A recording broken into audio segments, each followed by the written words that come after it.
with it. Our next speaker is going to be Mr. Blake Sahni. He is a Sikh American scholar whose research focuses on the evolution of the Sikh identity and Khalistani terrorism. His presentation or his talk is on the profile of the perpetrators of affecting the larger geopolitical concerns. Mr. Sahni? Thank you.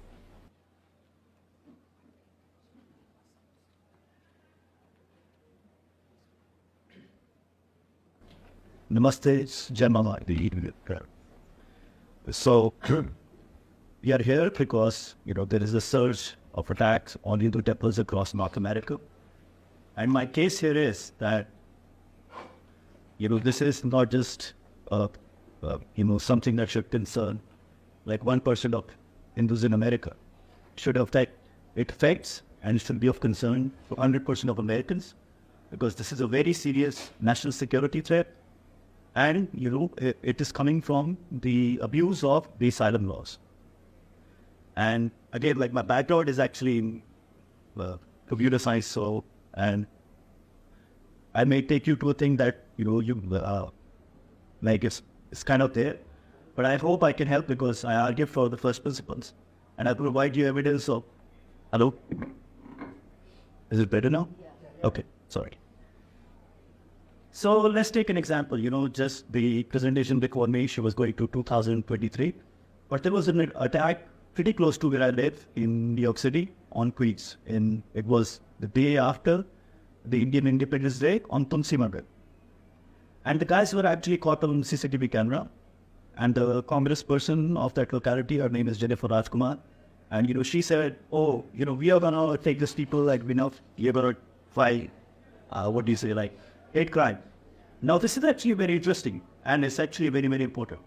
See, the thing is, in America, if you charge somebody for a hate crime, they can go as much as for 20 years. But if you say, they did some political protest, you don't even get a slap on the wrist. And I know this is the argument that they would take.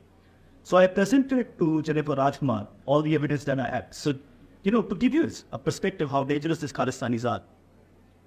So in just that area of New York City, Queens, where this happens, which is kind of like their heart and center. So I gave her 1994, 1996, 2011, so many reportages that were covered in New York Times. So, and now, at that time, there was not any, online edition. It was only print edition. So this one small area of Gurdwara was repeatedly making, and, Indians as a whole are about 1% of the US population. So how much would be the Sikhs? Maximum 25%. And they are spread all across the United States. The first ones came to the Pacific coast. So I just said, these people are attacking.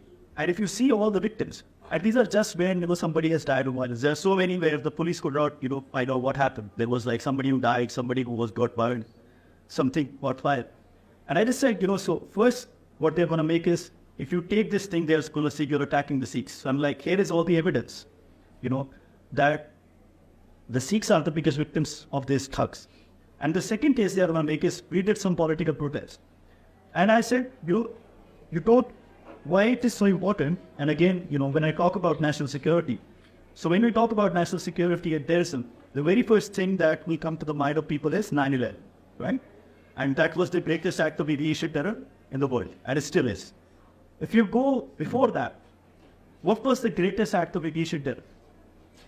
Some of you may know it was actually in the Khalistanis bomb, the plane, a civil airliner in 1985, out of Canada. And in that, 329 people died. And more than 80 of them were killed under the age of 12. Now, if you may have a question, why did the Khalistanis from Canada bomb this plane? Why didn't they bomb from America? You see, the community here is bigger. And in many ways, it's easier to get weapons here than in Canada. So I tell you something very poignant, it's very interesting. In 1985, just when the Canadians were, planning to bomb the civil airline, at the very same time, they were trying to do something very similar in America. But the Canadians dropped the ball. They had a mountain of evidence. And, there is a great journalist by the name of Terry Walensky. He has also written a book called Blood for Bloods that goes into this tragedy. So they had a mountain of credible intelligence. But they did not set the detonate they allow these terrorists to take advantage, which an open society allows, to undermine that system. And so they did do it. But the Americans were very proactive. So for example, there was a guy, his name was Gul Pratap Singh Birk. So at the very same time, he was trying to do the same. He didn't do it. So he was trying to get weapons to kill the Prime Minister of India at the time, Rajiv Gandhi. So FBI caught him. There was an FBI undercover agent who said, okay, I'm going to provide. He never actually got hold of the weapons. He just wanted to try to get weapons to kill. FBI sent him to prison, this Gul Pratap Singh Birk, for 17 years. And that basically set an effective dent in it. And once you actually do that, you are safe from because it's simple criminality in terrorism. You have to make it more expensive for the terrorists to not do, what they want to do. And I told Jennifer that you do that, this is 2022. You are going to make, Canada out of the United States. And, this is what will happen. And again, maybe because of Khalistani pressure and, maybe she was misled. She dropped the ball, and this is exactly what has happened. And, they were showing, for example, when they defaced these temples, there's written Bhindranwala's Nirmal. So who is the Bhindranwala? So again, what is they are exactly like the Muslim Brotherhood. So the thing is, when they talk in English, they infiltrate the institutions of open societies. And if you hear they talk about freedom of speech and there will be more democratic rights and all this nonsense. But it's very interesting what they actually, when they speak to their own audience, because then the veneer drops. Just, memory also does for, these jihadis in the Middle East. And what, I also and my team have started doing is basically transcribing what this Khalistan is actually saying to their audience. So this Bhindranwala, and this is before anything of 84 happened, the tragic events. So Bhindranwala says from an open stage, police had impounded his lust. And he challenges the police, if you don't release my bus on this day by 5 p.m., I will kill 5,000 Hindus in 1 hour. So what does Hindus have to do with the bus? And he's saying my bus is so expensive, my bus is 5 lakhs. And and the police has been holding this for 1 year. So let's, appreciate there is no depreciation. What he's basically saying, the cost of an innocent Hindu life is basically 60 rupees. So these are the kind of people who they are venerating. And I guess, for example, this guy who bombed the plane, his name is Tanvinder Singh Parmar or Babur Khalsa. And this is not what Puneet Sani is saying. This is what multiple Canadian investigations have found, that this is the guy who basically, bombed the plane. Now you see, these guys are being venerated inside your congressional district. So forget about Hindus or whatever, some brown people fighting amongst each other. There is, inside your congressional district, people who venerate, who gave genocidal calls for no reason. People who bombed kids in midair, and for them these are these great idols. Do you think they will ever be a decent neighbor to you? So this is a threat that is festering inside. And you have to be careful. So for example, America is a great country with a strong military. And it lost the war in Afghanistan because Pakistan was a safe haven. And it is tragic that Canada certainly is the Pakistan of the West. But US is kind of, because earlier it used to be very proactive in dealing with terrorism. Actually, to give you a very interesting example. So this Khalistani terrorists, they bombed the plane in 1985. And they found out the organization who did that was Babur Khalsa. Babur Khalsa was not banned in Canada till 2002. You know why? Because they didn't give a damn. Actually, when 9/11 happened, then Americans got serious. And they started asking all the countries that you have to now act. Then Canada said, oh, okay, all right, maybe we should ban these people who were basically bombed the plane.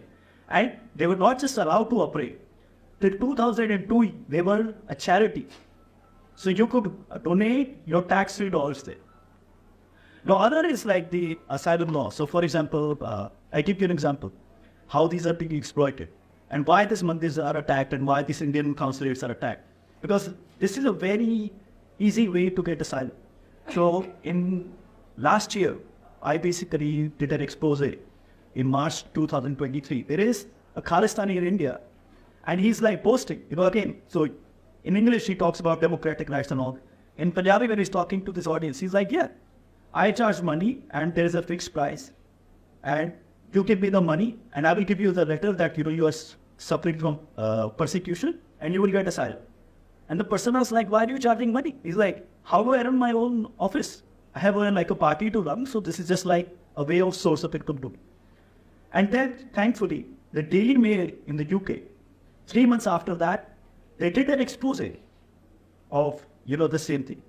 And, so they get like an undercover, person who says, he wants to file an asylum.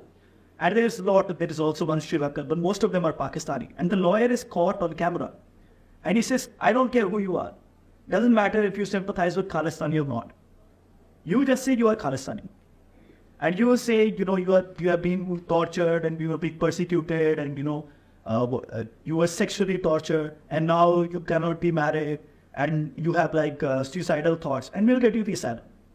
And thankfully this became a news and the Prime Minister of UK, Rishi Sunak, he took this up. And after that, a few months after that, now India is in the safe list. Safe list means you can't basically apply for religious persecution asylum from India.